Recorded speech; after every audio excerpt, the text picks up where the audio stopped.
I pledge allegiance to the flag of the United States of America and to the republic for which it stands, one nation, under God, indivisible, with liberty and justice for all. Okay, first thing is to approve the agenda. Does anyone have any questions, changes, additions to the existing agenda? I'll make a move. I'll make a move to accept the agenda as is. Second. Okay, I got a motion by Maggie Bass, and a second by Dave Brusick to approve the agenda as presented. If there's no other questions, all in favor say aye. Aye. Any opposition? Okay, passes 5-0.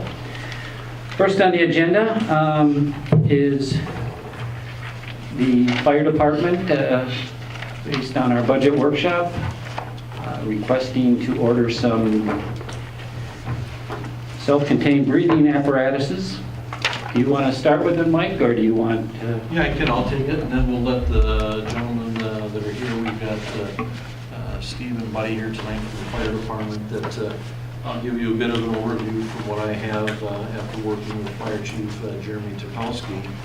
As you heard in our budget workshop on the 29th, is that they're looking as part of the 2019 capital improvement budget as part of the general fund, is the abilities to obtain new self-contained breathing apparatus as they are nearing their 15-year life cycle ending as recommended by the National Fire Protection Association, NFPA, and then the manufacturer of the SCBA equipment. It's like all things, it has a certain life expectancy, and we're nearing the end of that. They put time into soliciting quotations from various vendors. The 3 quotations from Fire Safety USA, Alex Air Apparatus, and Emergency Response Solution. The dollar amount of their quotations are shown on the summary page included in your packet.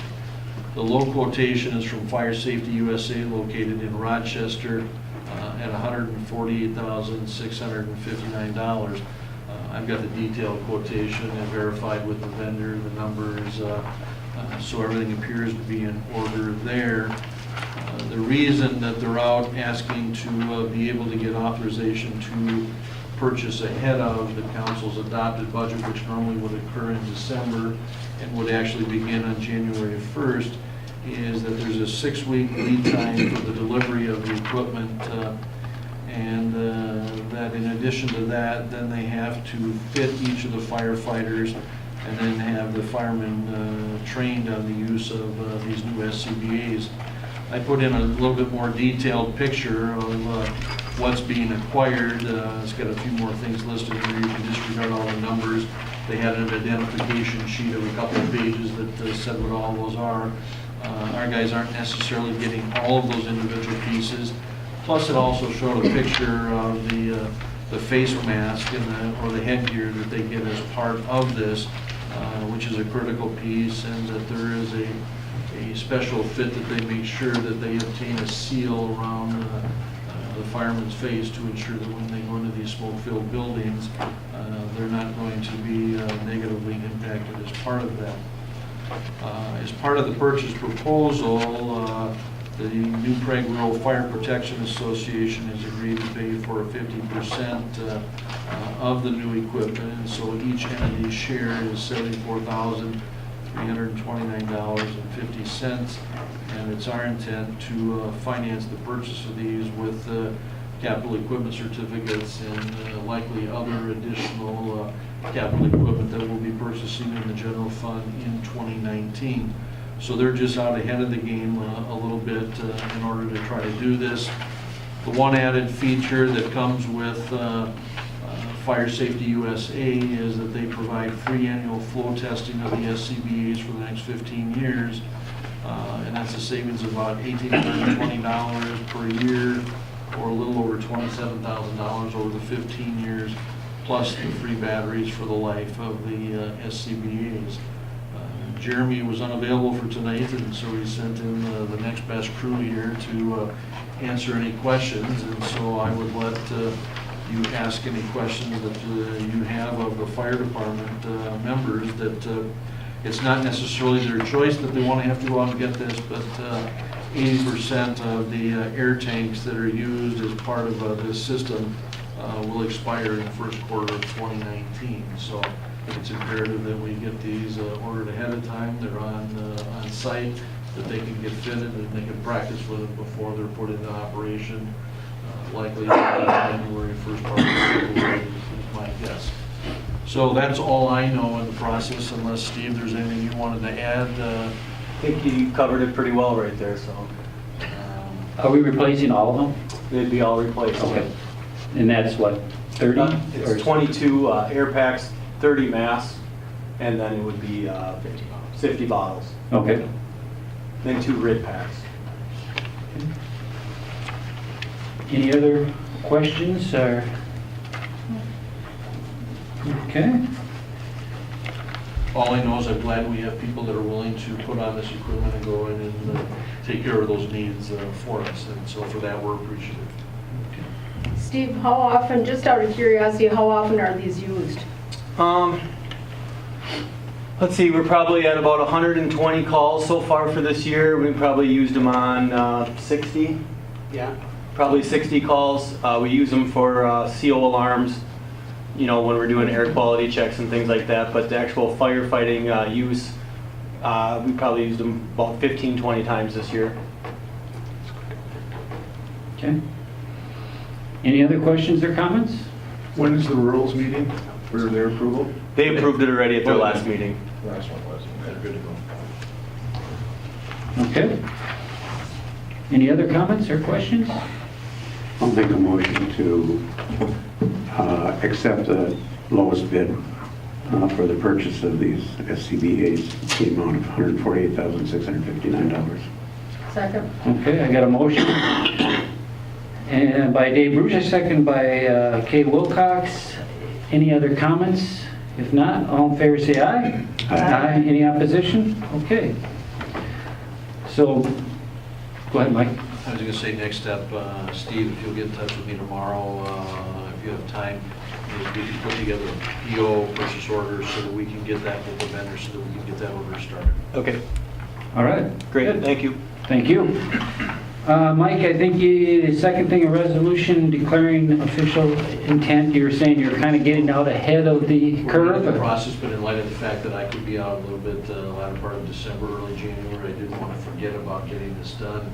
We talked about that in the purchase, in the budget process, that we likely will be using some type of capital equipment certificates and doing the bonding. And the requirement is that if we intend to do that, is we have to adopt this resolution within 60 days of purchase. And so I'm out a little bit ahead of time, thought I just kind of went well with this. And so at least it's done, it's on the shelf, and I don't have to worry about it being done. So what it does is it lists the equipment that you just agreed to purchase. Fire department self-contained breathing apparatus at about $75,000 is just our intent to reimburse and use bonding to use that to cover the purchase of that equipment. Okay. Anyone have any questions on that? Okay. I guess I'll make a motion to approve that resolution to, for an official intent to reimburse certain expenditures from the bonding. Second. I got a second by Maggie Bass. There's no other comments. All in favor say aye. Aye. Any opposition? Okay, passes 5-0. Okay, next. We're very fortunate to have the president of the Gulf Board here. You know, probably the first question is how many deer do you have in your garage? Let's move on to the agenda item. Mayor. Okay. Well, at least you got some fresh air, right? There you go. Apparently there's no beef or venison jerky for the night. Yeah.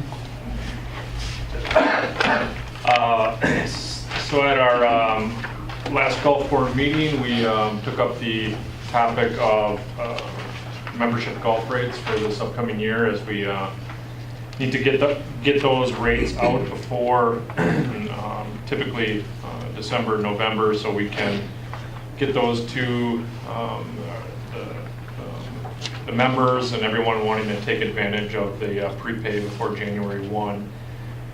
So I don't know, do you have the, okay. Yep.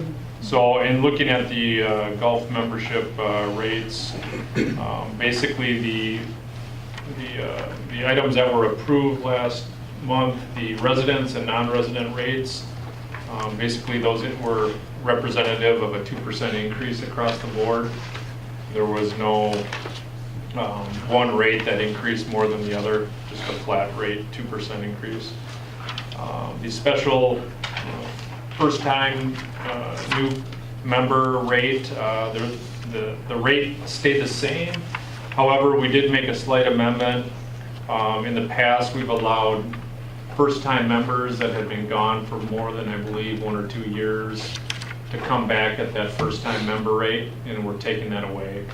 So basically, the golf board approved, if you've never been a member at New Prague Golf Course, and now you're looking to become a member, you could take advantage of the new lower rate, but that's a one-time offering.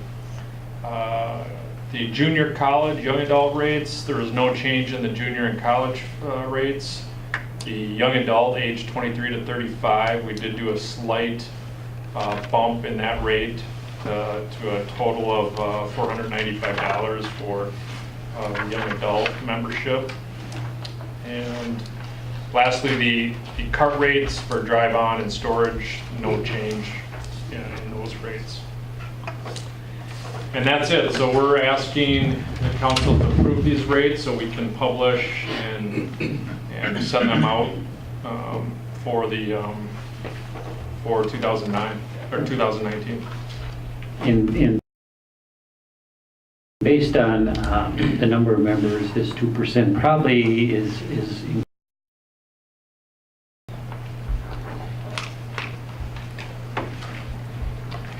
All right, next item on the agenda is a variance request for a access spacing reduction. This is for the Wells Fargo Bank. Basically, the city is the applicant, and this is being done on behalf of Wells Fargo Bank. So a little background, as City Council is aware, we have City and MnDOT working cooperatively for the reconstruction of Main Street in 2020. And one of the areas that we have been looking at and continuing to look at is where there's any direct accesses out onto Main Street from any business along Main Street, reviewing if they have alternate access, if we can remove the access to Main Street. That will improve safety and provide more on-street parking directly in front of the business. If you're at a curb cut, we can turn that area with a curb cut, cars entering and exiting potentially, just make that a parking spot. Currently, Wells Fargo has a driveway on the east side of their building that goes to the drive-through lanes and the cash machine, and then western access that goes into their parking lot on the west side of the building, which is also between 2nd Avenue and the edge of their building. So we looked at this. We met with Wells Fargo, I believe that was in May, probably right around there in May. Met on site with one of their property management staff. Took a look at some alternative ways to get that access off of Main Street and onto 2nd Avenue, which is a side and local road. And basically there was no way we were going to meet separation from Main Street at 150 foot from that intersection, which is what the zoning ordinance would require today. Also wanted to note, currently that access on Main Street from 2nd is only 16 feet, so it's kind of pointing out that it doesn't meet that even within its current configuration, but certainly couldn't meet the ordinance requirements. So we've talked all along that would require a variance should that move forward. In the Planning Commission report, you will note a letter from MnDOT dated September 29th supporting the variance and giving their rationale and reason for that. Again, providing safety and more on-street parking for those on Main Street. So it's kind of a drawing again of the area that we're looking at here. So Wells Fargo, their main bank building. Here's the curb cut that existing to the drive lanes, and again, this is a northbound one-way condition into the drive-through lane in the cash machine area. They then exit through that out to the alley and then on to 2nd Avenue. western access, this is one that is proposed to be closed, is located very close to that intersection with 2nd Avenue. And proposed location is 22 feet north of the intersection with Main Street. So the green area shows where that would come in. So basically cars would come around the corner, getting the conflict points off of Main Street, albeit closer than our ordinance requires on 2nd Avenue, but again, off of Main Street where we have much higher traffic numbers. And that would allow people to enter into the parking lot and then continue to utilize this layout. As you can see, it's a northbound one-way condition with diagonal parking. We had talked to Wells Fargo on site about potentially flipping the parking so that diagonal parking would be up against the building. They did not want to do that. It would have taken some significant additional costs, reconfiguring the parking lot to make that work. And with this layout, albeit a kind of a tight turn if you're going to get into the first parking spot here, it is manageable. The other thing this layout provides for is an ADA parking space closer to the front entrance, basically generally where you've got the entrance and drive aisle into the site currently. Details haven't worked out on that, but that would likely become an ADA space where you maybe pull in and back into that spot to park in that space. So functionally, it's minimally invasive, relatively low cost, and gets that access off Main Street. We did have one representative from the public at the meeting. It was Darren from Strikeforce Bowl that had some comments that they were concerned about their proposed access closing on Main Street as well. And as I pointed out in the staff report, one of his arguments he made that he felt was pertinent to the Wells Fargo variance was that he believes that people in larger vehicles utilize their parking lot to basically pull in and then exit out onto Main Street that visit the bank. I don't know if that's a thing that happens very often, but he was trying to make that case to keep their own access. So not directly related to the variance at hand, but he wanted to point that out. So really nobody was against the actual closing of this access. It was just Strikeforce Bowl wanting to talk more about that closure. So we have got all the contact information necessary for them to continue those discussions. So how many of these accesses are being closed as of right now, on the whole Main Street? Do we know?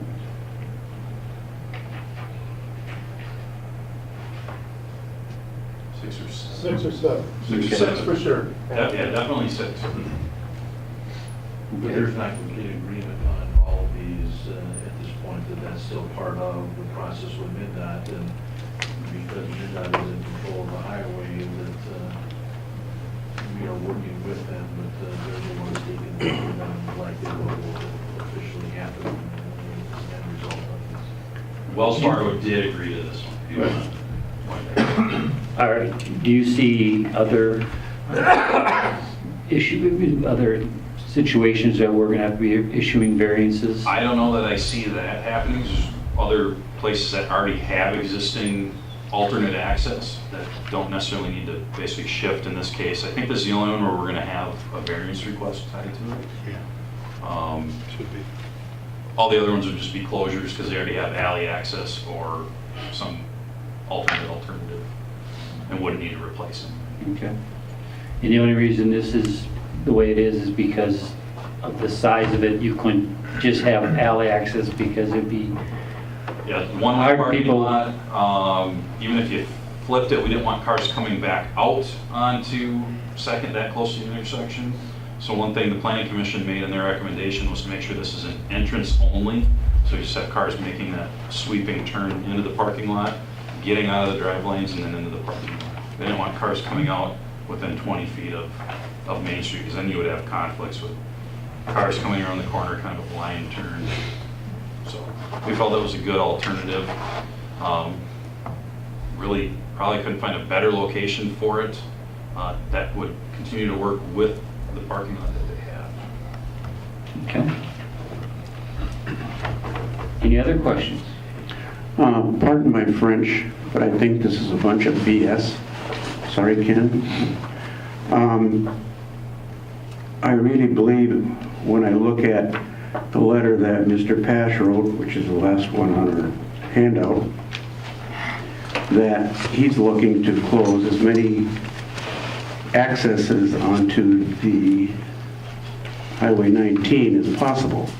The only advantage I can see, it would get him maybe a promotion to a higher office level or additional money.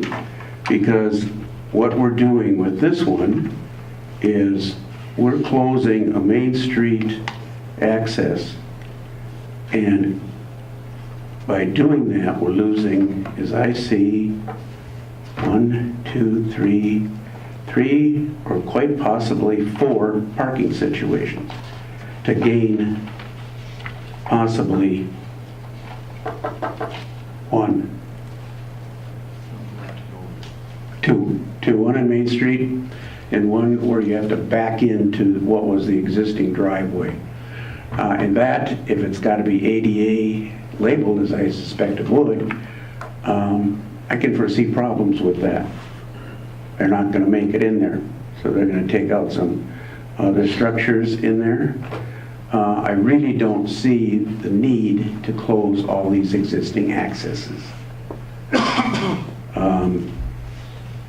The fact that we have a 150-foot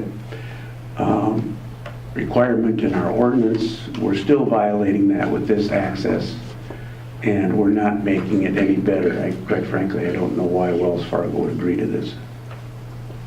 So I'll point out, Dave, I believe we're only losing 1 parking spot in the parking lot. Correct me if I'm wrong, Chris, but I believe it's only this one, maybe the second one here.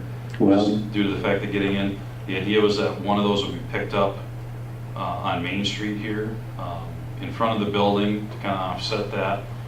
And then the other one could be made up, again, the ADA spot. Not that they have those striped out there currently, but they do need to have that. As to the case of the closures, it really is a big topic for MnDOT on safety and turning conflicts in and out of the sites. Obviously wouldn't meet our access spacing even on Main Street as well, but that you're going to see that up and down all of downtown just due to the fact that things are developed from the late 1800s, on to current days. So that's right. It's all over the board, and I do point that out in the Planning Commission report. But oops, let me go back. I do believe it is a better situation than having it maintained on Main or kept on Main Street. Just getting those turning movements off of there. You already have one, just a few feet to the east, and actually probably a number of higher volume vehicles going into that drive-through. So it just helps that whole area out, in my opinion. Yeah, but that access to the east has a totally different reason for it. It services the tellers outdoor. Yep. You're actually going to lose more parking lots than you think, because there are parking spots on 2nd Avenue Northwest. You're going to lose at least 2 there, probably 3. I would agree with you on second. You will obviously lose spaces all the way from the corner to beyond To there. that driveway. That is correct.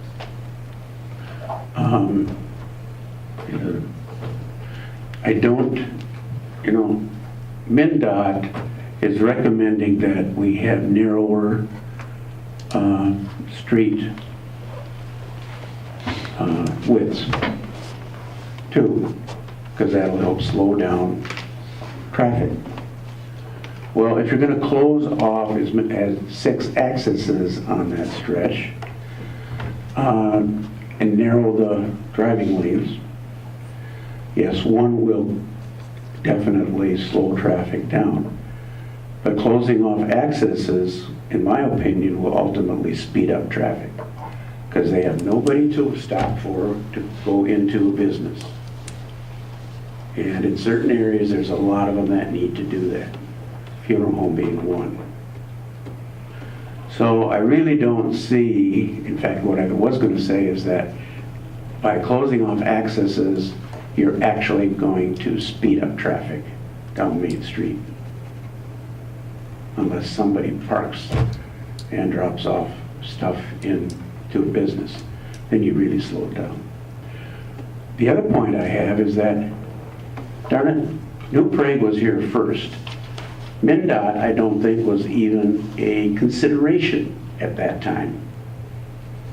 So I think historically we have precedent, and we should be able to tell MnDOT what we want, not the other way around.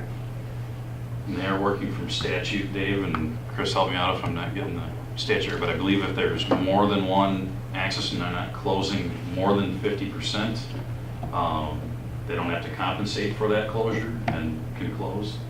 I don't know if I'm saying that exactly right, Yeah, but it is the common practice in the trend by MnDOT to eliminate conflicts where feasible, and that's the type of situations they'll do that.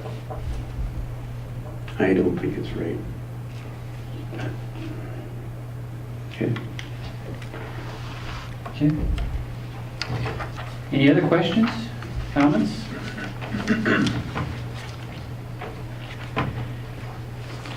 I can understand your point, Dave, but I think, from my point of view, I think MnDOT has done enough studies on what slows traffic down and that sort of thing, you know, the narrowing the roads and things like that.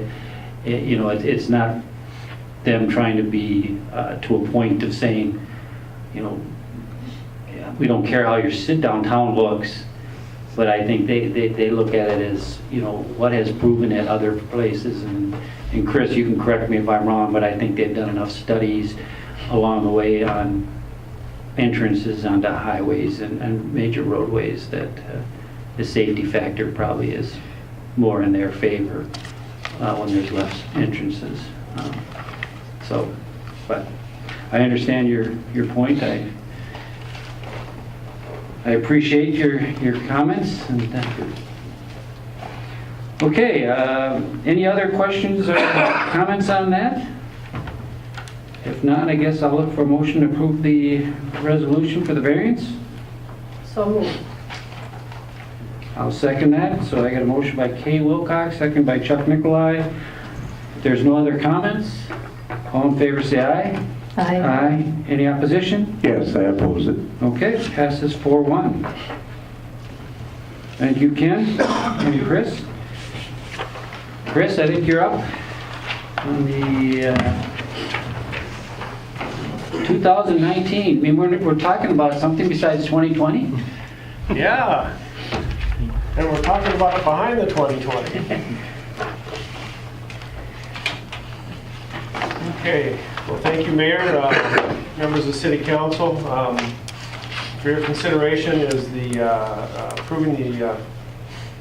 accepting the report, ordering the public hearing for the 2019 street utility improvement project. And I do want to pretty much refer to a number of things here on the in the report. I think you all have a copy of this. And again, this I think is going to be made available online. So I'm going to jump ahead. Oh, bingo. And define, this is the proposed project scope. You can see this involves a number of streets. Couple of things to point out. County Road 37 from Highway 21 on the west side around to Highway 19 on the southeast side is proposed to be included in this project. Scott County has asked the city to incorporate it in the city's 2019 project, partly just so that we have some control over what's going on, but also because it's a good fit with the type of work that's proposed on the city streets. The type of work that's being proposed on 37 and on the local streets is a little bit different, but they're very comparable and compatible with each other. explain the difference, so County Road 37 is what we're referring to as a pavement replacement. It's actually, there's 7 inches of blacktop out there, pavement.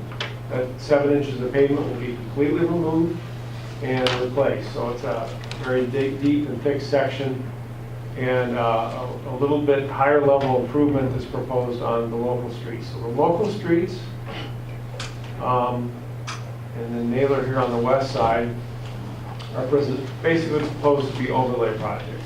I should say, I'll back up here. Naylor's a little bit different. We'll talk about that in a sec.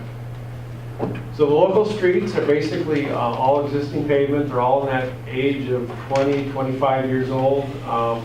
They're prime candidates for pavement preservation projects. So we talk about a mill and overlay, where they'll mill out the edge of the blacktop near the curb, leave room for the overlay section, and they basically paved over to beef up that section and perpetuate the life of that pavement for another 15, 20 years.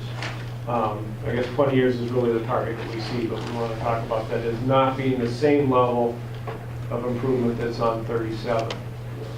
Again, it helps, the overlay project helps to preserve that roadway, that investment, that road bed, the curb, drainage, and perpetuate the life of that pavement. Hey, Chris, Oh, yes. just a question for you. How, obviously, in some of these areas, there's streets that aren't being done. How, what determines, because obviously they're probably all the same age? Well, they're not all the same age. Okay. That, ironically, the way the developments occurred, we actually have multiple ages in this area here, but they're all generally in that 20 to 25. There's maybe a few a little bit older than that. The ones that aren't proposed to be done are somewhat younger, and so they were chosen based on age as kind of the first target, and also looking at pavement conditions. So it was using basic engineering judgment, working with Public Works and myself to select the streets that were ideal to be done now. And then there's a number of streets that will be looked at in probably about 2024. So they have already been targeted on the capital improvements plan for, we have projects planned in 21, 22, and 23 that we're going to be reconstructs over on the east end of town, over in this area, kind of east of Columbus.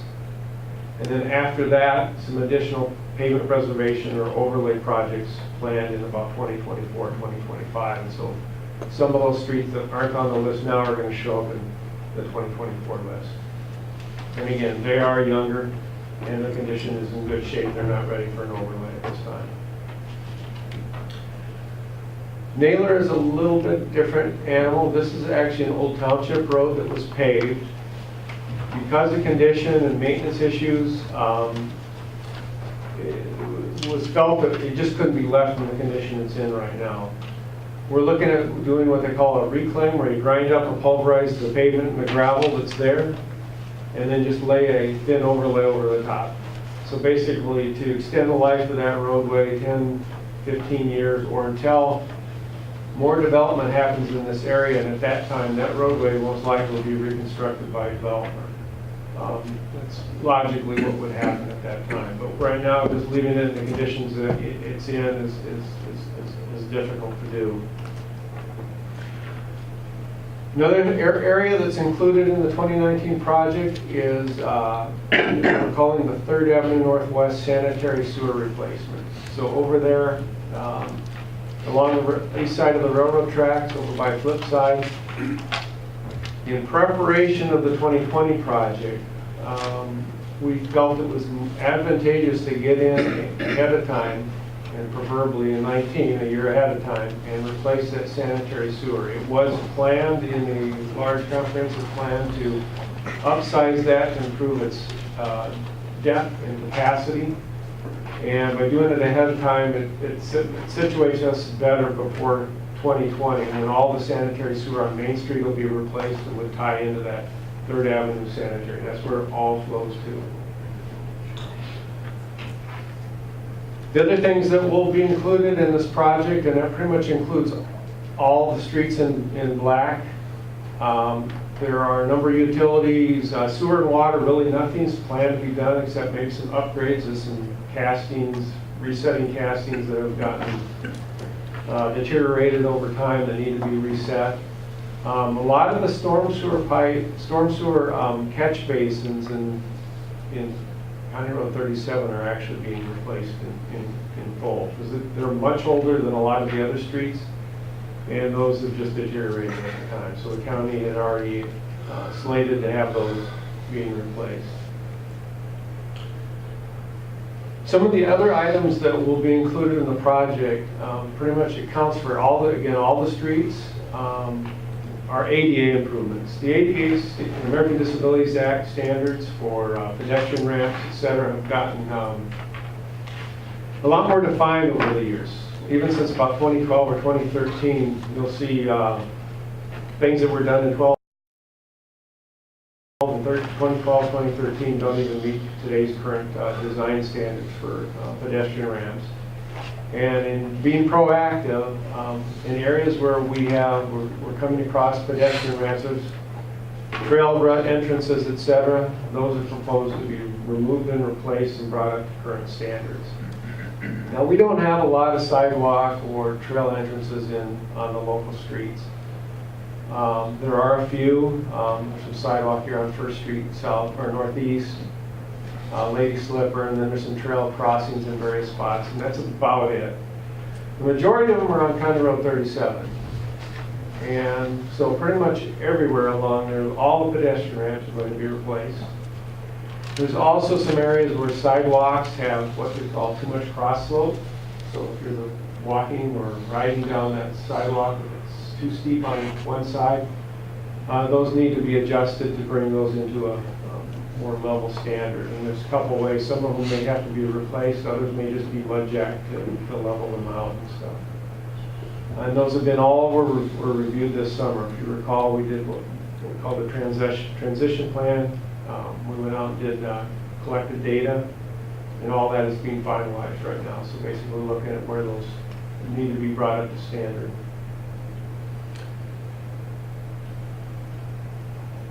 The other item, and I pointed it out in the agenda report and in the, we're upside down. Oh no, I'm sorry, just got to scroll.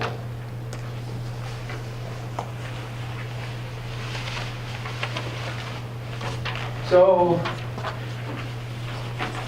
County Road 37, with County Road 37 being done, and then starting to look at, I'm going to get it back up here. So with County Road 37 being done, we started looking at the intersection with Columbus and asking ourselves, is there something that we need to be considering or thinking about in terms of intersection control? Right now it's a four-way stop. And then from there we started looking, well, we are looking at doing, again, including Columbus up by the high school and 12th Street northeast by the high school, where Columbus meets. And so again, looking at that intersection, and I know over the years there's been a lot of questions about the traffic and control of traffic there. So one thing that was looked at in the report was, okay, what options are there for, we need to consider something. Again, we're improving the road now, and these roads are basically intended to be, improved for the next 15, 20, 25 years. And we need to consider how the intersection control is going to occur from now and into the future. And again, right now we're under four-way stop conditions.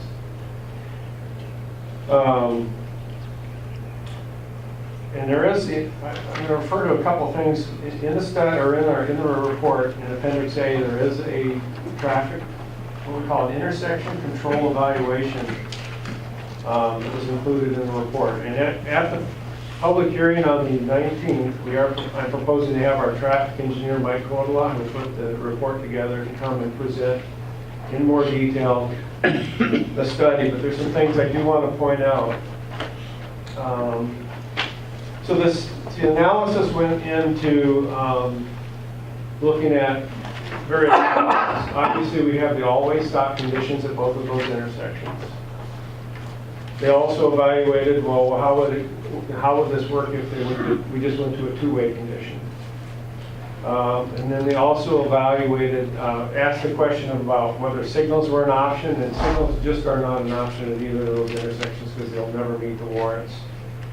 And then basically looking at roundabouts. So I like to point out that if you look back 20 years ago and you look at the toolbox of traffic control at intersections like this, what were your options? Well, really, it was two-way stop, four-way stop, or signal. There really was nothing in between. Well, over the years, obviously roundabouts have become a very viable and very functional option for a form of traffic control at intersections like this. So I'm going to jump ahead into that report, and I'm just going to... Chris, I got a question. Yes.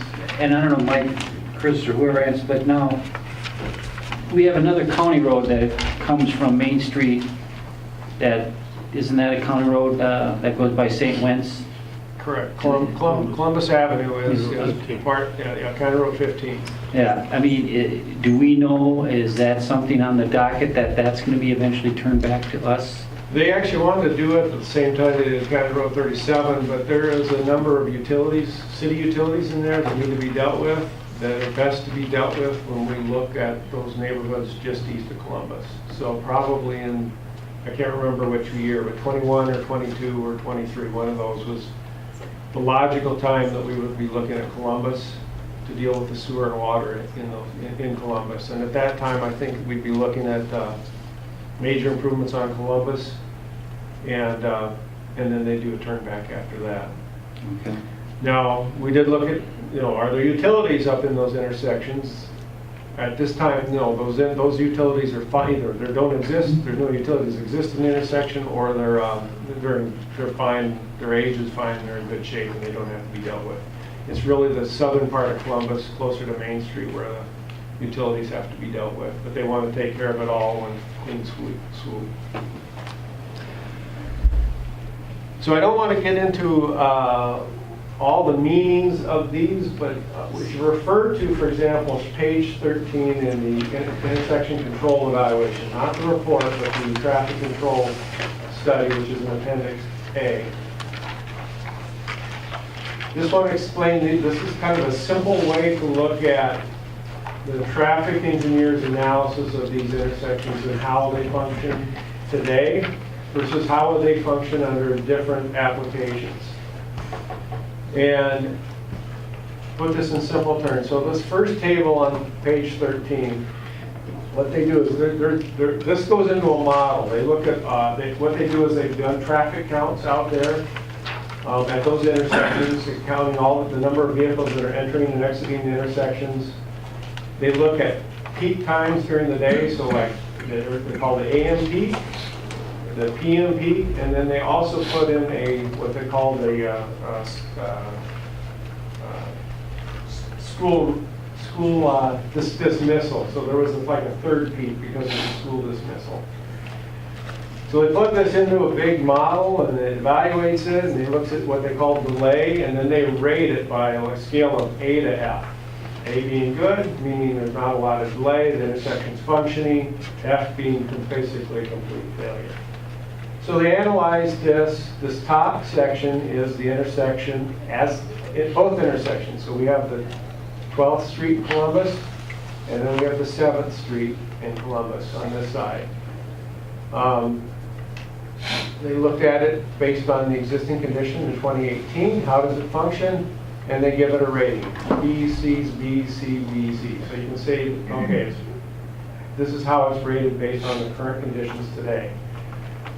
Based on growth, expected growth, traffic growth, development growth in the area, and carrying this out to 2039, how is this intersection going to function if we do nothing? So you know how it functions today. Most of the times it functions just fine because you don't have those peak issues and the issues with the schools. But you can see that basically they're rating it on D's and E's and 1 C. So basically much poorer, obviously, with traffic growth. If we jump forward to page 15, and I'm not going to share it. I mean, these are logical, and everybody says, well, these are like that. So they just basically looked at both in page 15 and page 17, they said, okay, if we looked at this intersection as just a two-way stop, so they looked at it like an east-west stop versus, and then did another one with a northwest stop, and they modeled it and how it would function. But basically, you can see, even on the current condition, it's basically going to fail, or it's in the Ds and Es rating under current conditions or current traffic levels today. Maybe carry it out to 2039, I mean, it's all left. I mean, obviously, it's not even an option that anybody would want to consider. So jumping forward to page 20,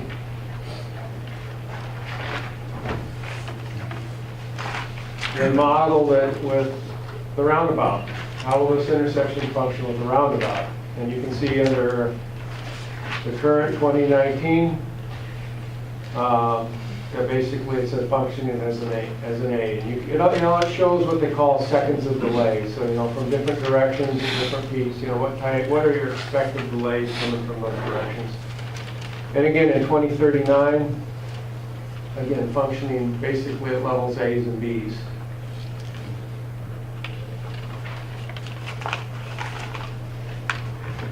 So the report, I mentioned in the front end of the report in our feasibility study, and again it's mentioned in the traffic, the intersection control evaluation, that from a traffic standpoint, the intersection is functioning today as a four-way stop. And it will continue to function as a four-way stop long into the future.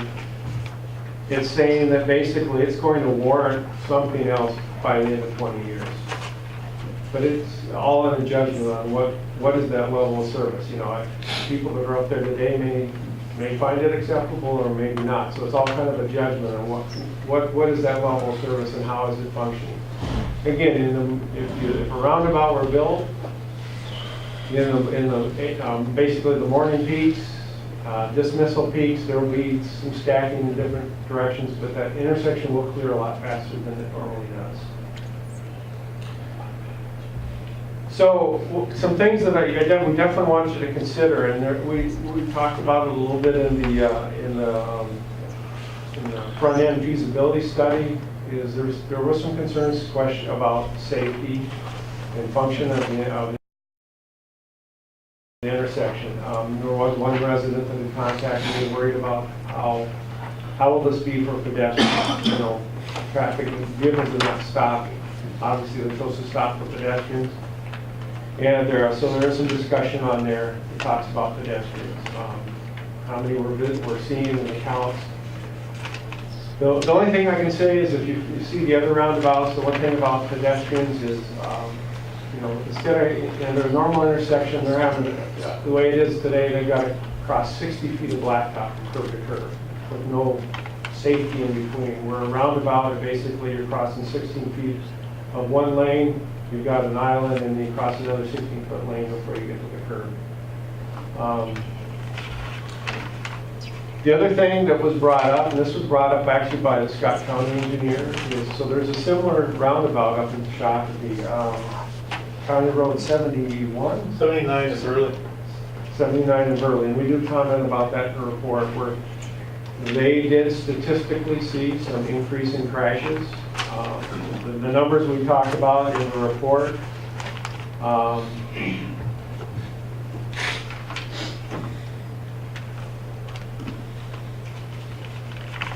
Sure, I'm going back to page, what part?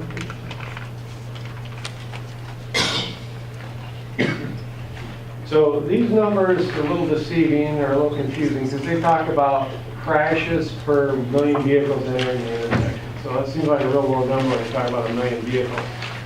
Based on the traffic engineer's analysis, if we were, statistically looking at this intersection, right now there's an average of about 1.9 crashes at that would be expected. And so, I'm sorry. So Columbus in 12th statistically had 1.1 crashes per million vehicles.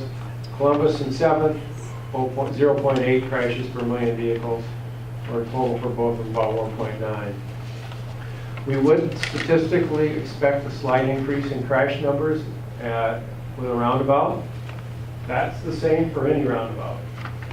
Okay, statistically, your crash numbers go up, but your severity typically goes down. Traffic signals, you can see if a traffic signal is here, you know, your traffic signals are not safer. Those are, your crash numbers go up and actually the severity goes up. So those are things to, you know, to think about. The one thing that was brought up by, I think Glenn had contacted the Shakopee city engineer. He contacted both Shakopee city engineer as well as the Scott County engineer. But Shakopee engineer had talked about, you know, really what the issue is up there in that intersection, that mini roundabout up there is just aggressive drivers entering the intersection and just not being able to stop or yield in time. It's things like that. So again, I don't want to minimize it, but I mean, again, statistically, it's something that needs to be considered. And again, it's no different from any other roundabout. The minis are a little bit different just because they're newer. And again, they don't. The main issue is the minis don't have as much distance between the vehicles entering. And you're making that tighter and stuff. And that's kind of the situation there. So again, there's analysis on that, and I think in the traffic study, again, we talked about the safety analysis on page 10, and there's a whole section in there on page 21 about pedestrians and bikes. Is the speed limit on 35 miles an hour? Yes. Is. Yes. Would that be something if we put a roundabout in to consider going into 30? Well, we can't just change it without a study, and sometimes you don't always want to do the study. I think we have the 85th percentile was definitely in that 35 miles per hour, so it would not change. Okay. So it was reviewed recently. What about County Road 15? Because that's posted at 55 coming in by the high school. From the east it is.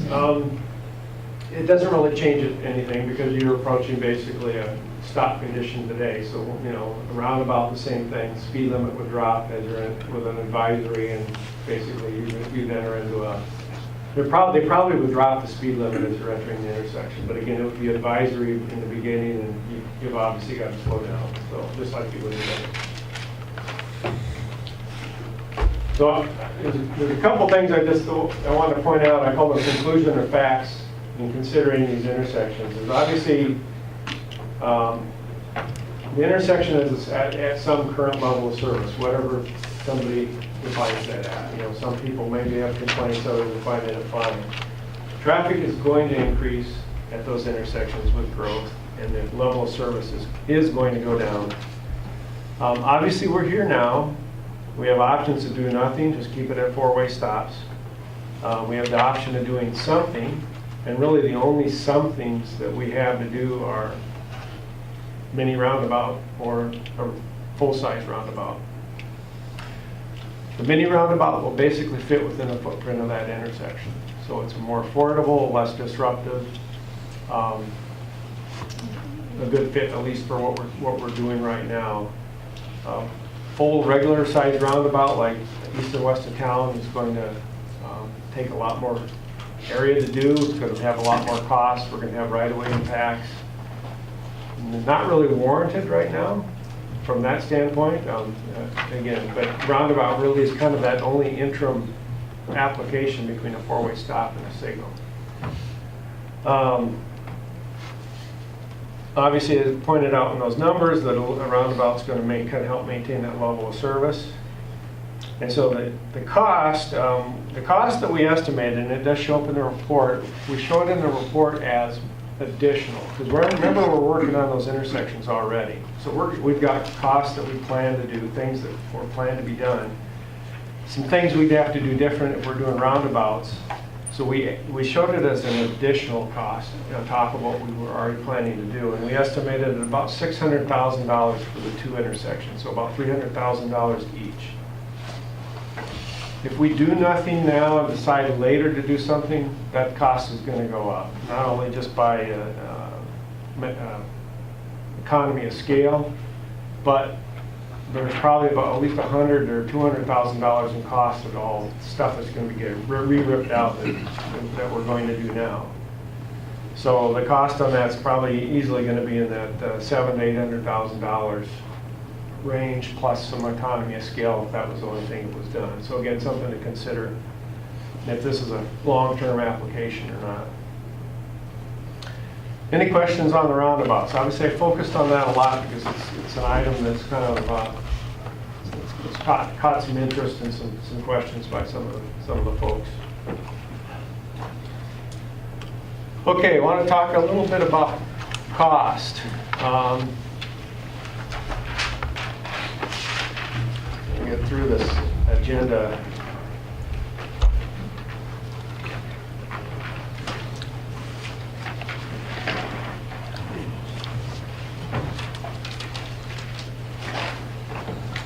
So, actually, I'm going to spring forward here. Yeah. I got to summarize on this, and then I'll back up a little bit and break it down here.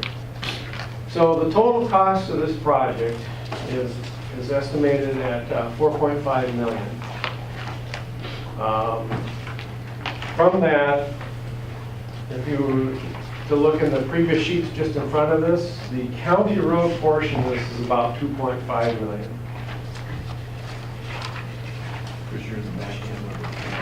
Yeah, I'm on the back end of Appendix B, last sheet of Appendix B. If you look at the sheets just prior to that in Appendix B, County Road 37 improvements, which includes storm sewer improvements and some sewer and water minor stuff, comes out at $2.5 million. The local streets, so again, I talked about that overlay. The overlay areas on the local streets, that's estimated about $1.4 million. 3rd Avenue Northwest sanitary sewer replacement has been estimated at about $85,000. And then the roundabouts, if we add them in, are estimated at just over $600,000 to come up with this total of $4.5 million. And then from that, again, we broke it out. Again,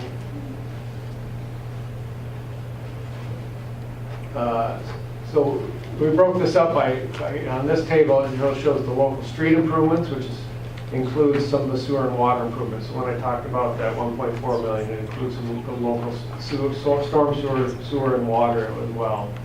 Same thing on County Road 37. These are just roadway costs. So again, that 4.5 million. The proposed funding, and that on the numbers there just below, you can see the sanitary sewer fund about 174,000.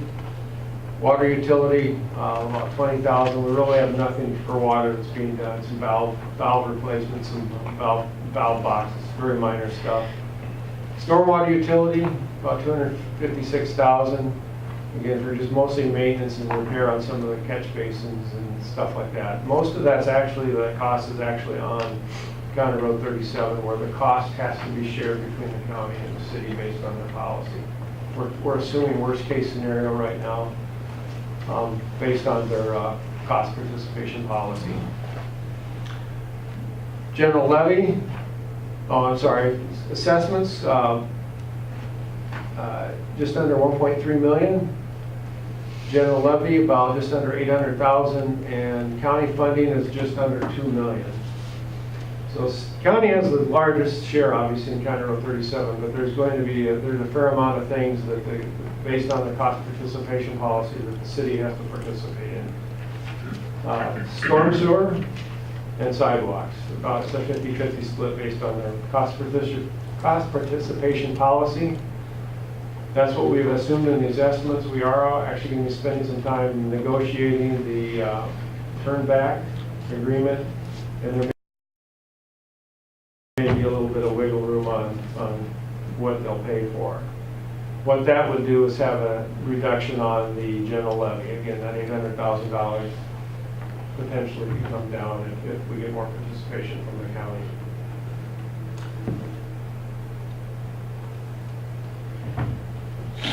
Now, on the assessment part, all the affected property owners, have they been assessed for any street reconstruction or anything in the past?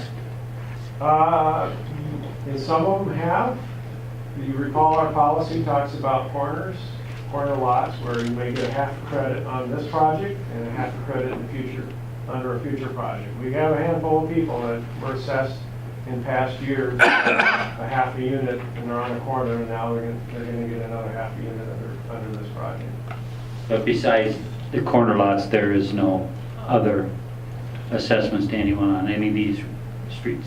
No, certainly not that I'm aware of, and again, all these were originally, a lot of these were developer constructed, or some of these were approved years back, so if they were assessed, that time is basically come and gone. The ones I'm thinking about is down there on the south end on Columbus South. That was overlaid at one time in the years back. Yep, But that middle would- 90s. But that would have 96. been, that time would have passed long ago, so.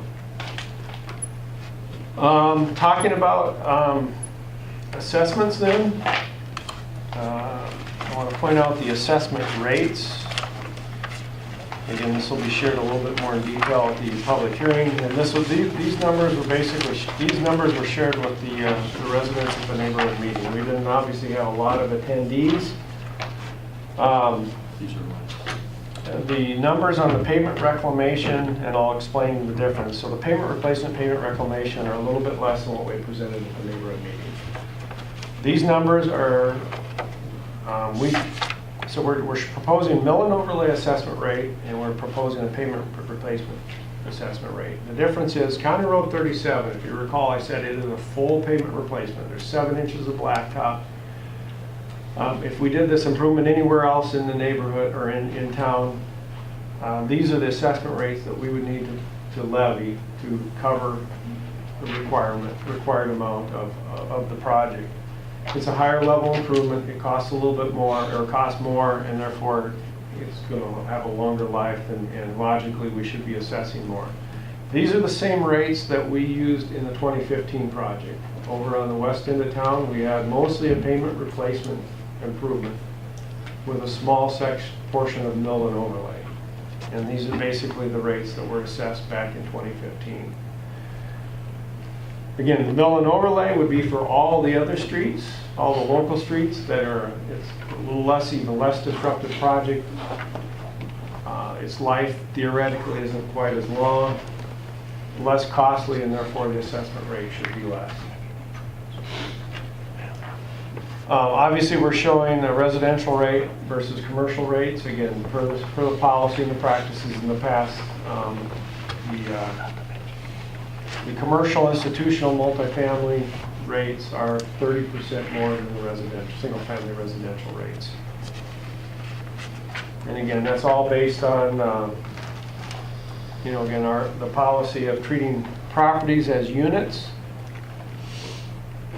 Not to confuse what we proposed to do on Main Street. We had all those small properties. Remember we talked about we did front footages on Main Street, but again, as in the past, we've treated everybody as units. Commercial property, so like single-family residential would be a unit. If it's a larger parcel like a commercial, it'd be treated as 3 units at that rate. Basically, looking at a single-family unit is approximately 75 feet. That's how the commercial units were figured out. There's obviously a map in the back that shows all the parcels that are on the project and how they're affected, the number of units. There's an assessment roll, and you can find each one of those if you've got questions or residents have questions.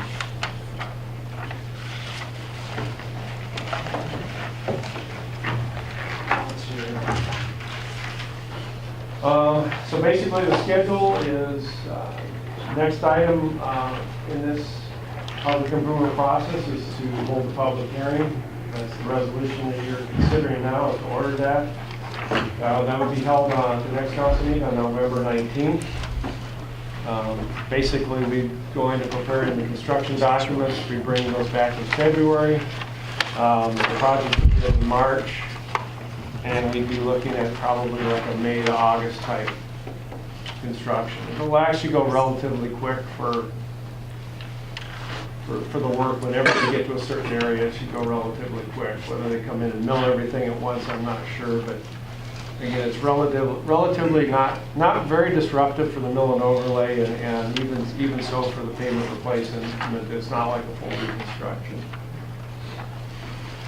So, and then assessments would be held in the fall of 2019, assessment hearing. That's all I have, I guess. Questions?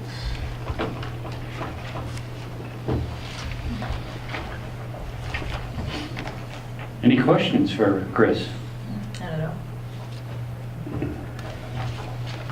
At what point does that roundabout situation need to be dealt with?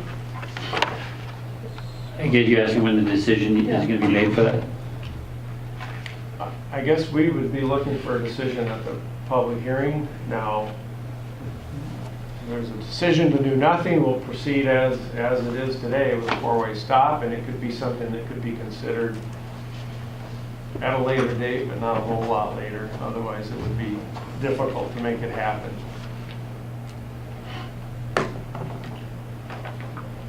So all you're looking for today is basically approving the report and then calling for a public hearing? Correct. Okay. Any other questions for Chris? Okay, if not, I guess I'll make a motion to approve the report and call for the public hearing on, what date are we looking for that on? November 19th. November 19th at 6 p.m. I will second that. I got a second by Kay Wilcox. If there's no other comments, all in favor say aye. Aye. Any opposition? Okay, passes. Thank you, Chris. What's in it? It's at a regular meeting. Yeah. Next, Mike, are you taking this? Yeah, I'll take Yeah. this one. That enclosed in your packet tonight is an application for a consumption and display or a setup permit for Main Venues LLC doing business as the Depot at 408 West Main Street. This location is the former site of the Chameleon. For those of you that aren't familiar with exactly the address. The applicants of this new business are Jan Shirik Rabi and Debbie Menden-Wurzberger. Did I get that right, ladies, or close? They are in attendance here in the back, along with Bob Rabi, who also works in our electric department. So glad to have them here. In the memo, as we describe, and I'll touch on a number of details, but the two applicants of this business, Jim, Police Chief Garais, has conducted his background checks on the two applicants, and it did not reveal any disqualifiers that would prevent the council from granting consent for the consumption and display permit. Under this type of permit, it specifically authorizes the business to permit the consumption and display of intoxicating liquor on the premises. It does not authorize or allow the sale of intoxicating liquor. Generally, it's our understanding that the intent of the use of this building by the applicants is they're going to be using this as an event venue or a banquet hall.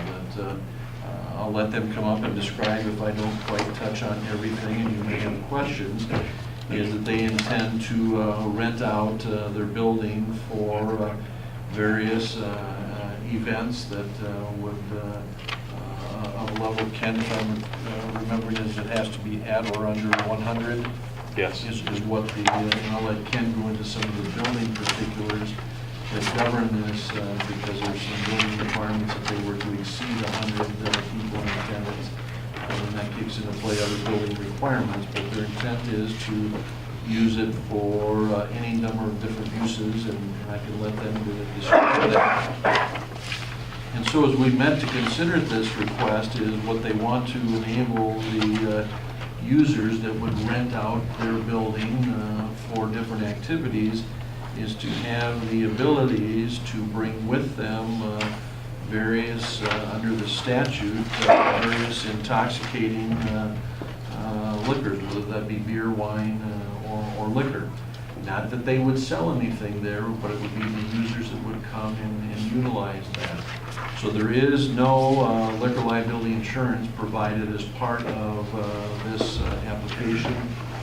The other users that we have in town that have this type of permit or license is the bowling alley, the Evan restaurant, and the Knights of Columbus Hall, but they also all three have beer and wine sales permits as well, so that theirs is more extensive. In this case, they are not allowed to sell any intoxicating liquor themselves. The individuals that are renting the facilities are not allowed to sell or to sell intoxicating liquor. They're not allowed to have or to host events where in the sale of those tickets to come to the event that it would entitle the bearer to receive some type of free drinks as part of that. That is not permitted under this type of license. Included in your packet of materials from Chief Garais, both the rules for consumption and display as well as the portions of the state statute that's applicable to this. And our original thoughts when this first came out is that they wouldn't be allowed to do this because normally this type of permit is obtained for a restaurant, a hotel, a resort, or a club under normal conditions. But there is a provision in there, as you can see, and I've underlined it, in that an applicant who is not within 5 years prior to the application being submitted have been convicted of a felony or of violating any provision of the liquor chapters or the rules adopted under this chapter. And in Chief Garais' research, we did not find that to be the case.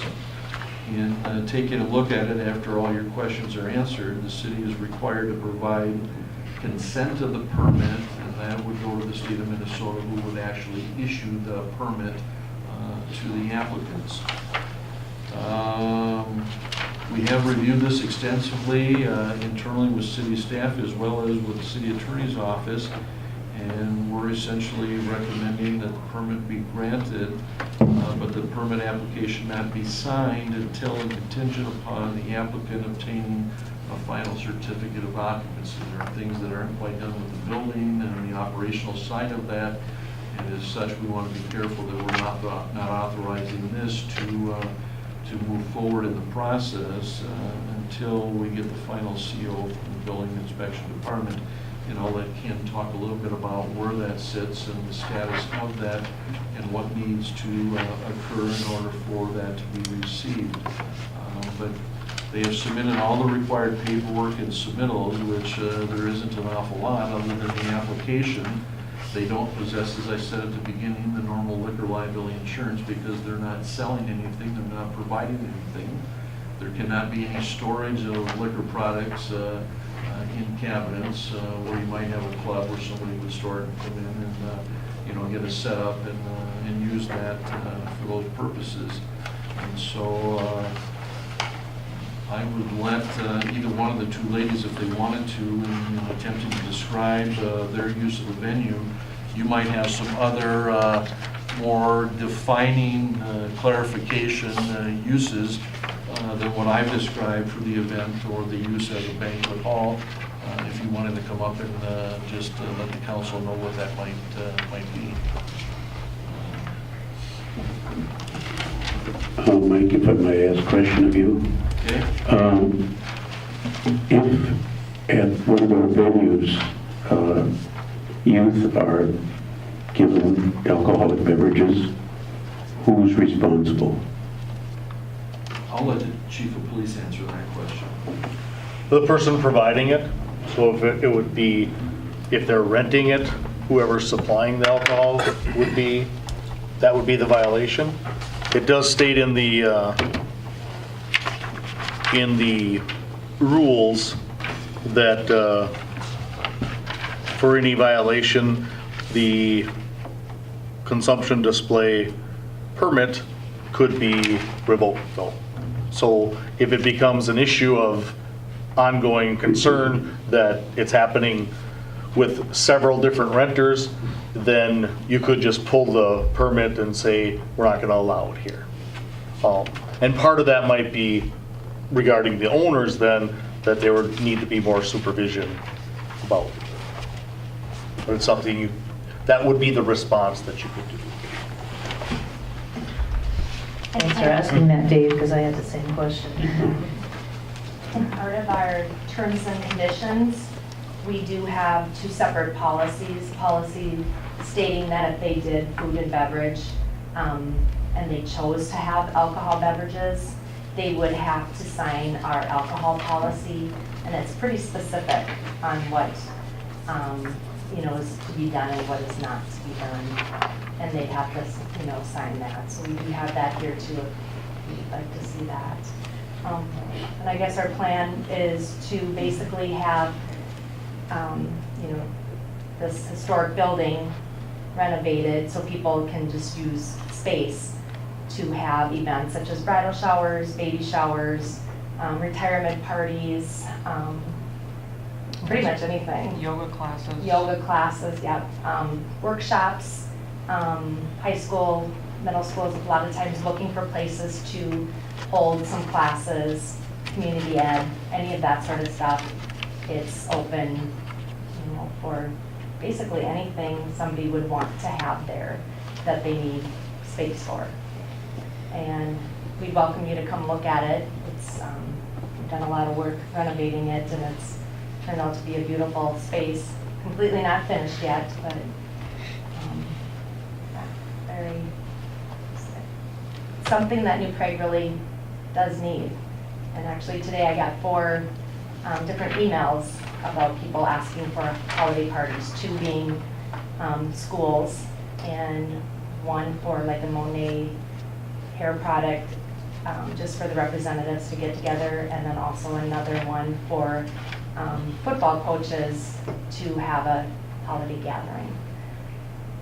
But as we are still waiting for occupancy, so we're kind of hoping that comes quickly. That we can get all our stuff together, so that we wouldn't have to turn them down. So, And you, go ahead. do you provide the tables and chairs? Yes. And then do you have a caterer's kitchen, and do you have a list of approved caterers or not? Well, we're working on a list of approved caterers now. The kitchen is strictly a prep kitchen. Yep. Running crock pots and those sort of things, not for preparing food. And we do require any caterers that come in, whoever would book them, we would want the current license and insurance, so that we would keep, like we did get a couple, somebody is wanting to book something, but we kind of used a sample, and it shows when it's expired, so they would be due to provide us with new license and insurance, just to keep everybody safe and everybody covered. And as time would go on, we'd have more and more caterers that we would, if it worked out, everything was up to date with their license and insurance, we'd put them on an approved catering list, but it doesn't mean somebody else couldn't And ask then for something. if families choose to, could they bring their own food in? Yes. That's the intent. The part about the caterers is if it's beyond just food and it involves alcohol, if it's an out-of-town caterer coming in, they're required to notify the chief of police so that he's aware that we have a licensed caterer that has insurance and a license from another community. So we have to be made aware of that in case you didn't already know that. From a different community. Correct. It's one thing to have a food caterer is one thing, but if that caterer also brings with them as part of the meal alcohol, then the chief of police is required to be notified so that we're aware of that. There is the overall general expectation that the individual licensed entity is required to comply with the liquor laws as far as you asked about age, the hours of operation and those kind of things. If there's alcohol involved, they're still expected to comply with the normal alcohol requirements, correct? Mm-hmm. Even though they're letting the building to be used by others, it's still their responsibility to ensure that those things are. And that also will be in our policies, terms and conditions. Might have Ken just briefly touch on kind of where it's at, that as we make this a condition, we don't do that lightly, but we want to make sure that the facility is ready for public use I really don't have much to add other than they applied for a permit and we're reviewing it. And we'll obviously do inspections and give a final CO when we're at that point. So not a whole lot to update there for you on that, but it's in process. So. So if we do pass this, does the application go to the state already? Or are you waiting till? My recommendation is to wait to submit contingent upon the final CO being Okay. available. So the step would be first getting it passed by the city and then, okay. Can I ask your rates, Jan? Yes, we're doing, Monday through Thursday is $40 per hour. And over the weekend it's $50 per hour. For meetings are held, it'll be $35 an hour. And that includes coffee and water, just there for them. That would be like an ongoing, something Yeah. that's scheduled weekly or monthly. Yeah, yoga classes, percentage per how many students they have in the class, kind of how community ed does that. A full 12-hour day is like $395. We just kind of did the surrounding areas that have, like the bonus room in Lakeville, kind of looked at other places that charge and just tried to make it affordable for New Prague. But like we said, we won't get rich on this, but we definitely will offer a nice space for New Prague to be able to use. Yeah, me too. Any other questions? Well, thank you very much for the info. Good luck to you. Okay, I guess I'll look for a motion to approve the applications. Second. We'll go ahead. Okay, I got a motion by Sean Ryan, I got a second by who's Maggie Bass. We weren't gonna arm wrestle here, so. I lose. Any other questions? All in favor, say aye. Aye. Any opposition? Okay, passes 5-0. Good luck. Thank you. Okay, Mike, I think you're gonna take the next one also? Correct.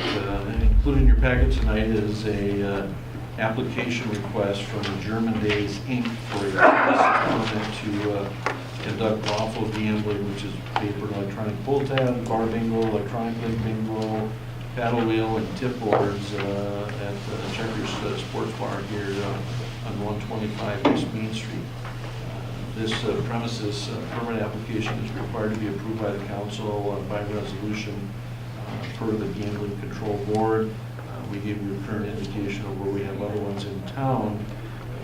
This premises permit application at the Checker Sports Bar wouldn't begin until, I believe it was changed to the end of December 1st. Historically, it has been, when you recently approved it earlier this year, it was with the New Prague Hockey Association. They were providing pull tabs and currently are providing pull tabs. However, they didn't have the staffing to undertake bar bingo, raffles, and some other things in this process. So Mr. Novak has found an alternative licensed entity that's able to be reviewed and considered by the State Gambling Board to provide gambling alternatives under the lease premises permit, which is the LG 215, which accompanies the premises permit application. Mr. Novak was here, I thought. Yeah, he was. He Yeah. left. He was here. He was here earlier, and I'm sure he was more than entertained with our feasibility study and maybe delayed him in having to get back to work likely. So the applicant, German Days Inc., the gambling manager is Teresa McDaniel. They provide and have this permit in a number of surrounding communities. I don't have a list in front of me. I did when I talked with her, but I believe it's Belle Plaine and there's some smaller communities, and going up in possibly, I think it's Chaska, that they have the same premises permit to manage and provide gambling services. So he was looking for a wider array of capabilities. The hockey group couldn't provide sufficient volunteers to do it, so he's looking at an alternative option. And you said this would be effective December 1st? December, yeah, but when you take a look at it under the page 1 of the LG 215 lease, effective date is 12/1/2018. But as you can see, he gave basically a 30-day notice to the Hockey Association that at the conclusion of the end of November, they would no longer be able to provide full times in the establishment. Okay. Anyone have any questions? No, I just find this a little distasteful that the money is going to go out of the city. I think it's the first time that a non-local organization benefited from the gambling. She indicated in my conversation is that there likely will be things that will come back to New Prague from their receipt of the gambling funds. I can't tell you exactly what it is and how much of that, but she indicated that in all the communities that she does business in, those monies are returned to the community. So we don't get to control that. We do not have a city ordinance that governs this. And most of the entities that you see on the list is they all choose the beneficiaries of where their proceeds go that they're able to keep under the licensing after they pay their expenses, and that they all choose, in many cases, it's their own entity or different beneficiaries within the community. I think Carboni's at one time had the Wasika We did, you're correct. Hockey, Okay. Hockey Association or something because It no was one in won. place for a short period of Right. time and then was replaced. Okay, any other questions? Guess I'll look for a motion to approve the resolution. So moved. Second. We got a motion by Sean Ryan, second by Kay Wilcox. If there's no other comments, all in favor say aye. Aye. Any opposition? Okay, passes 5-0. Next, look at the back page of the next thing, and we have to pick a date to, and Mike, what do you want to go over? That obviously the golf budget? Well, what we're down to is the water, the electric, the golf budget, and then finalizing the tax levy and the capital expenditure items in the general fund are the major items. Bruce is asking for the council to consider possibly on December 3rd with different analysis and different options that they're running. We're trying to get finished up here in November for the water and the electric funds. His inquiry is it would be possible, albeit it's going to be a long night if we do it, on December 3rd, is he'd like to go from 5:30 to 6 p.m. to do the water and the electric. So then that leaves basically the golf budget. I'm meeting with Wade on Monday. The golf board hasn't necessarily finalized all of their aspects of that they were going to move up from the 27th to the 20th. Yeah, I think so. I think, did Wade ever mention that to you? Say that again? Did did Wade ever mention to you about moving the golf board meeting from the 27th to the 20th? Yes. Okay. Yes, we have that changed, and it'll be on the 2019 schedule. No, he's just looking for, Oh, for this? yes. Yeah, I don't think he was looking long-term. Yes, we do have that update. Okay, so it's not on 27th, golf would be on the 20th. Correct. Okay. Yes, sorry about that. Yep. We just moved it up so that we wouldn't have to have two meetings, since that was really the only thing we were going to discuss at the golf board meeting. Patty is not due to return from her extended leave here. She'll be back on Wednesday, the 14th, and there are various aspects that she and I need to go through in our review of that. And so the attempt to provide coordination and understanding is, like I said, I get to meet with Wade on the 12th, but that won't be with Patty's assistance. So there's things that she and I need to get done likely in between the 14th and the 15th in order to have any materials that would go over to Chuck, you and the committee that's working on the budget that you have that would go to the golf board on the 20th. we're encroaching on the 22nd, 23rd with the Thanksgiving weekend. And I need at least the last week of November to be able to work to put together the materials for that December 3rd public hearing. So I'm kind of in a bit of a quandary as to what precisely, and I talked with Patty today, and she didn't have a good answer as to, upon her return, as you can imagine here, it's budget season, and so we've got some work to do in looking at that jointly together on the 14th and 15th to see what we might have that would be available for the golf board to consider on their 20th meeting. It's not likely that due to possible travel and family attendance that anybody's going to want to meet on the evening of the 21st before the start of the 4-day holiday weekend. So that almost pushes us back to the 26th. And if we were only doing the golf, I don't think it would take super long. It's not only the golf, but it's the tax levy and any of the Right. capital improvements in the general fund, which should be also likely, you're going to have discussion, whether there's discussion on the outdoor swimming pool as Right. part of it as well, that we've got some of those remaining items, and the resolution of those affects the final general fund budget, with the general fund tax levy, with the debt service tax levy will be a little bit in there. And so it's trying to finalize that, leaving myself enough time to work with staff to put together the material that we'll use as part of our presentation on Monday, December 3rd. But how does that work for everyone, the 26th? Yeah. What time? Well, I have a utility meeting till 5. That usually goes 3:30 to 5.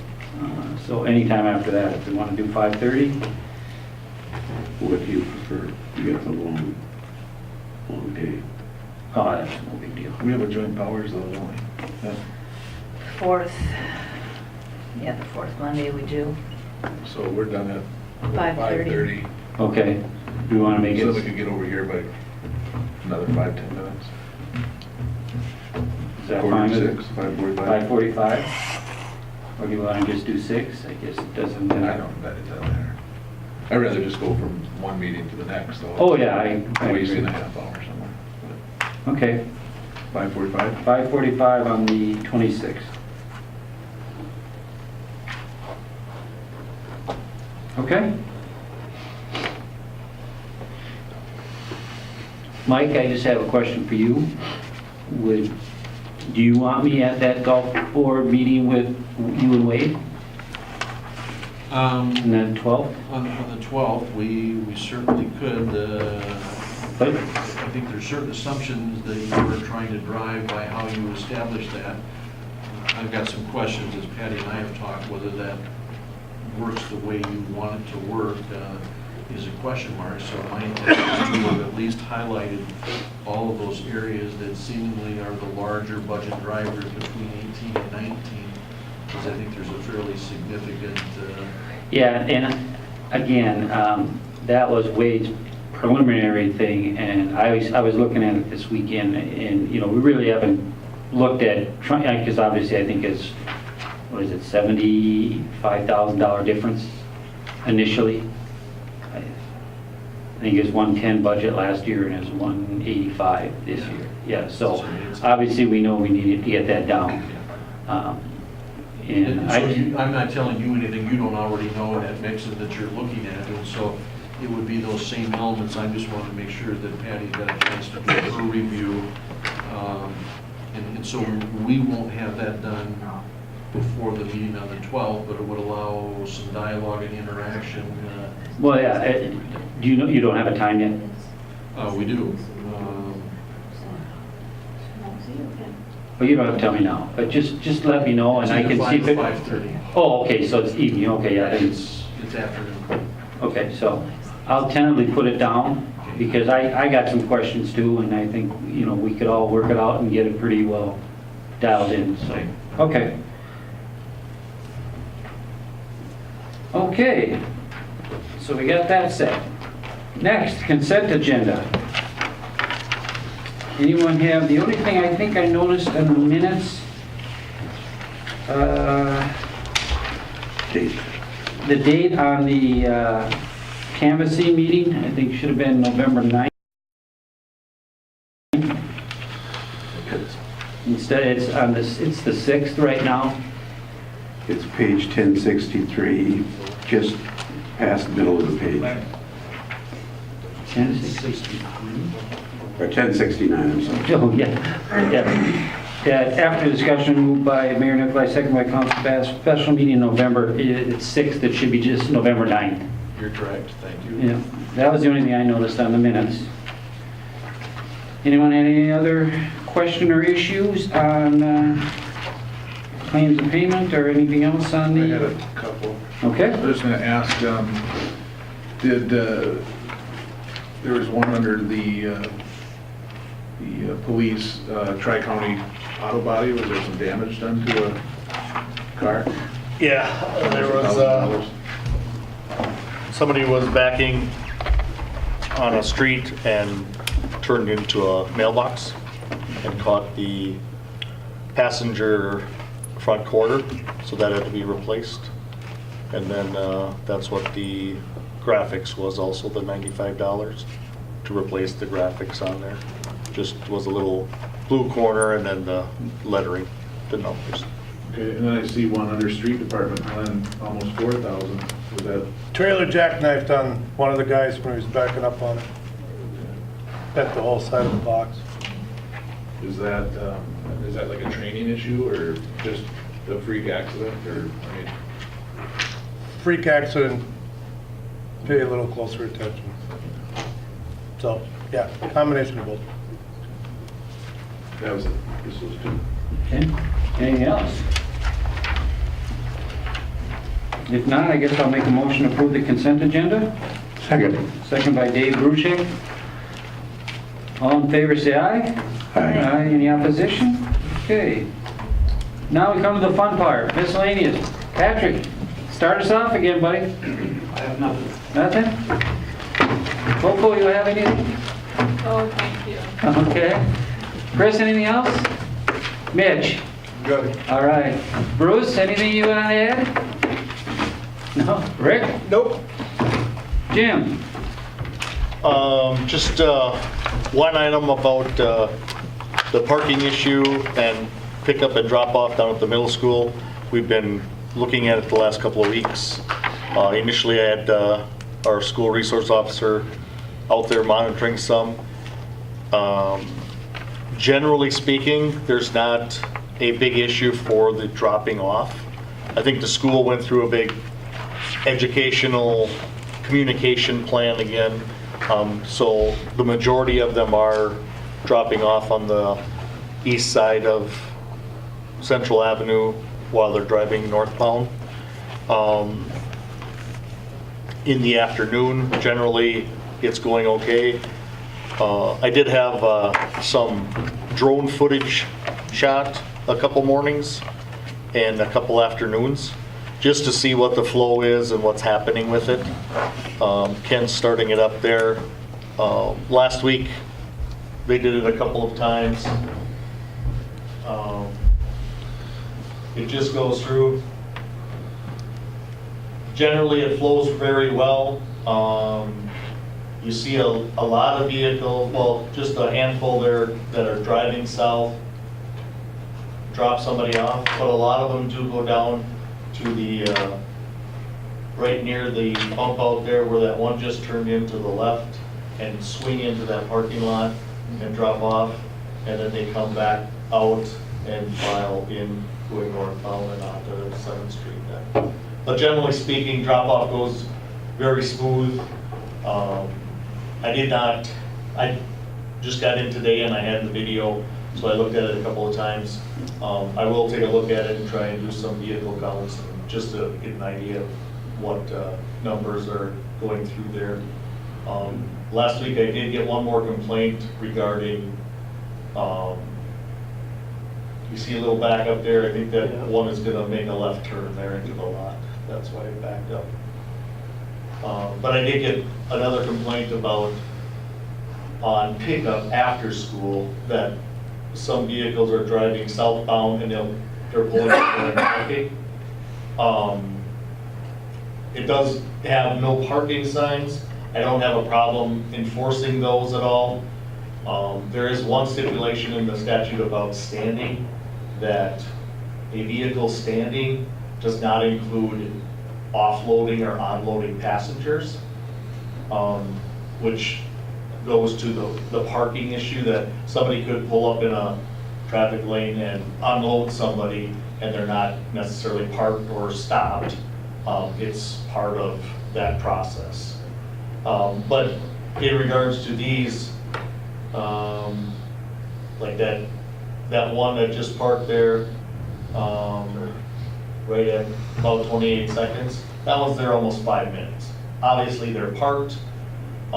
If a vehicle pulls up and their child is on the sidewalk and steps up to the vehicle, gets in and they move on, that's the standing and parking exception there.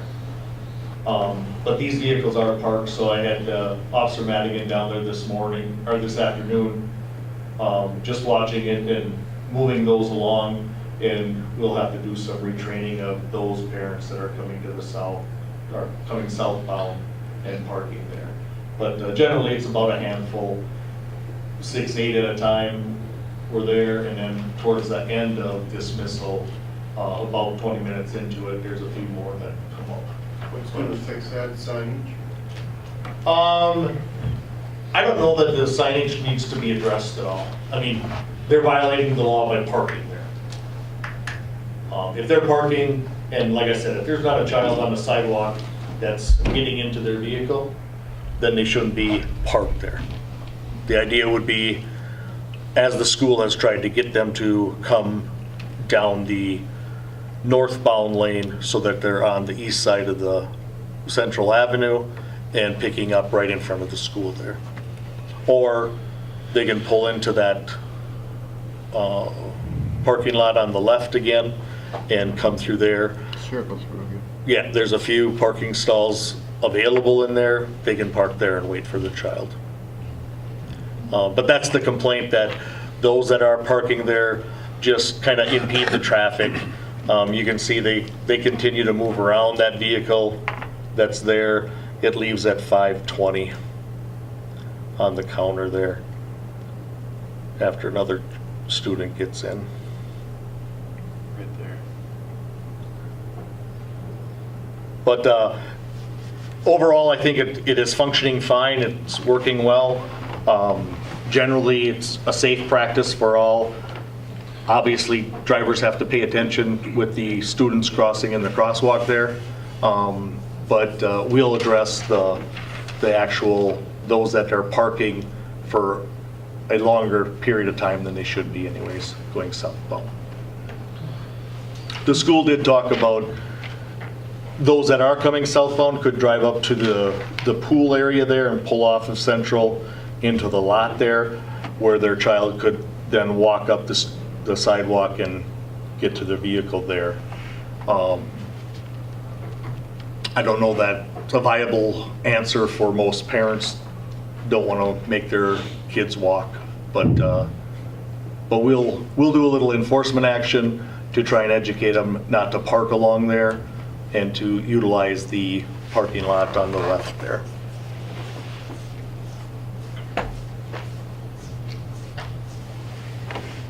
But otherwise, we're working through the process. Okay. Well, I think definitely a presence once in a while definitely helps. Okay, anything else, Jim? I have nothing else. Go ahead. I've got nothing. Okay, we'll just move on then. Ken? Election day tomorrow. Be sure to vote, 7 a.m. to 8 p.m. Okay, at the Parish Activity Center. Parish right? Activity Center Same for one. residents in town. Okay. Michael? I have a couple of items. One is to acknowledge we have a special meeting this Friday at 7:30 p.m. You previously mentioned we corrected the minutes to canvass the election results. But wanted to acknowledge that this is probably Lainey's last public meeting here in 2018. She has filled out 15 plus months of the portion of the term that was vacated when Jenna Tuma moved out of town Last year, Maggie was sworn in August of 2017. It's now 15 months. She is running for the four-year council seat that's on for election tomorrow. Assuming there are no candidates in the write-in category, whether that be Mickey Mouse or anybody else that has garnered that Maggie should be successful, and we would see her return in January officially to be sworn in. We're going to keep her involved with the council packet materials so that she doesn't lose anything on the interim for the little over a month and a half that she will be out. That vacancy for the special election that she has sat in occurs tomorrow. The only candidate is Mr. Wolf in the back audience. And again, just like Maggie, assuming Mickey Mouse or no other write-ins contend, Bruce should get elected, and we would swear him in 2 weeks at the November 19th meeting. So we just have a little bit of musical chairs going on. The end of the year at the December 17th will be McKay's last meeting, fulfilling the latter part of the last 5 plus months of Amy Jurick's term. And again, assuming Mr. Seiler, who was in the back and is running for one of the other four-year terms, doesn't face the same write-in contingency that I've already mentioned a couple of times, he also will likely be sworn in January 8th to the council seat. So just wanted to acknowledge the good-natured involvement that Maggie has had for the last 15 plus months, and that we'll have a brief sabbatical, and then we'll be back in the council seat. One of the other things with that change in elected officials that we've been working on trying to get data, and they didn't come in until Friday, is that one of the things that we kind of fail at here in City Hall is that we aren't as ADA compliant or as handicapped accessible compliant as we should be. The front door is, and individuals that are affected by that can get to the elevator, can get up to the second floor here, but beyond that, the rest of our facility isn't quite as handicapped accessible and not able to accommodate some of those situations. With Mr. Seiler likely to get elected, and after tomorrow, is that we need to prepare for his abilities to take his council seat. And you've seen some blue lines laid out over here on the side, and as we've tried to evaluate with our building official what can be done to enable Mr. Seiler or any other future elected officials until such time as we would relocate our meetings from City Hall here, we need to do something to be able to make the council dais handicap accessible. We attempted to solicit quotations based on what our building official and Ken, working with the staff, have tried to figure out how to make a ramp over along the area of the dais that connects to Kay's area there, would be provide some type of ramp that meets the AD requirements so that an individual in a wheelchair can be able to get up to his or her council seat if that's what is warranted. And so what you see there is that the layout of that meets the general slope and length of the improvements that we would have to undertake, and then we have to make sure that the area at the end of that is free and clear of any obstructions for somebody coming down off that handicapped ramp. So that's one consideration. And then the second part, as we would all expect, is that we don't have any handicapped restrooms. So we've taken a look at the 2 restrooms out in back of the council dais, and we believe the improvements that should be done is to convert them both to what we would term unisex restrooms. And so we've got some work that we would have to do with some of the partitions in that, and the door handles from an accessibility standpoint would have to go on so that they would primarily be used by a individual at a particular time, but it would enable someone that would need to be able to handle the latch and the push button, hopefully push button on the backside, and then the abilities to utilize any of the facilities, and likely the greatest handicapped accessible would be the first one, just because it's easier to get in and out of. So in doing that, and putting those outline of items together, we had attempted to solicit quotations from 4 contractors to see about getting this work done in anticipation and watching the results of our election, which is going to occur tomorrow, so we'll know on Wednesday. That to undertake those improvements, we solicited 4 quotations, only received 1 response. That, apparently all of our contractors are busy. We found that out in the Small Cities program, trying to work with some of the local businesses, that the contractors that are still in business are very, very busy, and it's tough getting anybody. So we finally received late Friday afternoon a quotation from Garrow Brothers for just under $19,000 to undertake the improvements that I have just described. We had $15,000 in this year's budget to undertake. Glenn, was a complete carpet replacement in here, was it not? Yep. And extending out. To the hallway and the stairs going down.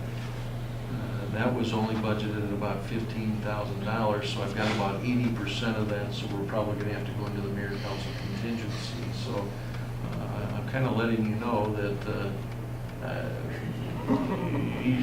you haven't done anything with it this year. So There goes the trip to Vegas.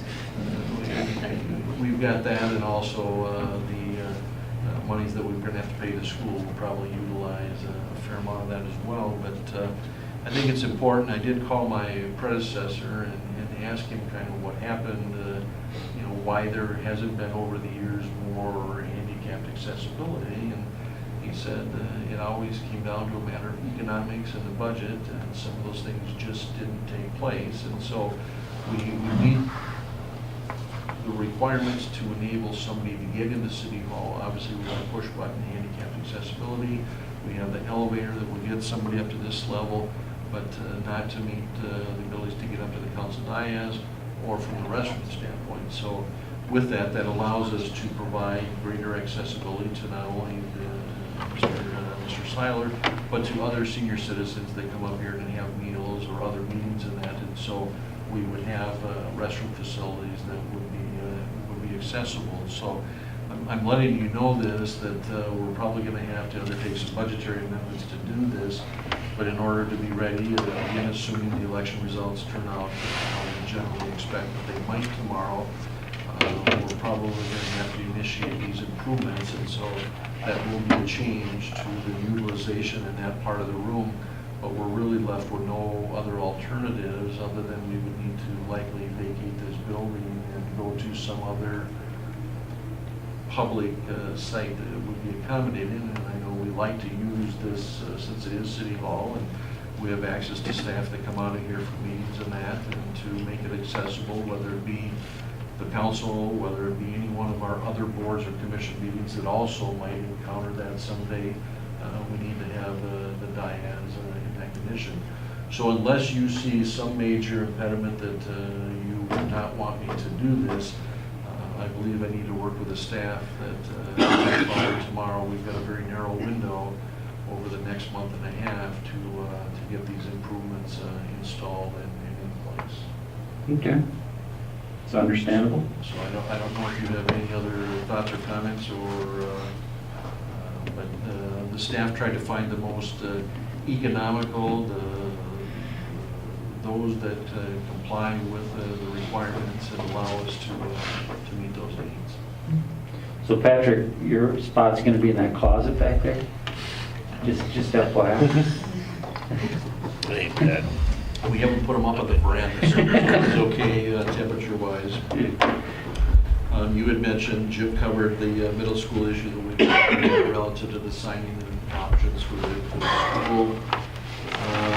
Lastly is that in speaking with the chair of the Charter Commission, we have to have an annual meeting yet this year, and so we worked out some dates that will be in touch over the next few days, trying to see if something in either late November or the first part of December will work. We don't have any major items for that group, but right now as it sits, albeit Maggie leaves, we still have three of you that are on the Charter Commission, and to talk with the city attorney, I will have to dual notice the Charter Commission as well as a special council meeting because of the majority of the council that serves on that. We will also have to likely take a look at that issue depending upon attendance when Mr. Wolf gets elected, is that would technically put 3 city council members on the EDA board, so we'll have to deal with that one.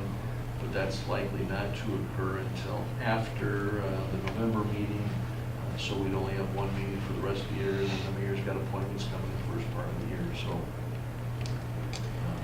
probably more than you wanted to hear. Ken will handle the meeting on Friday.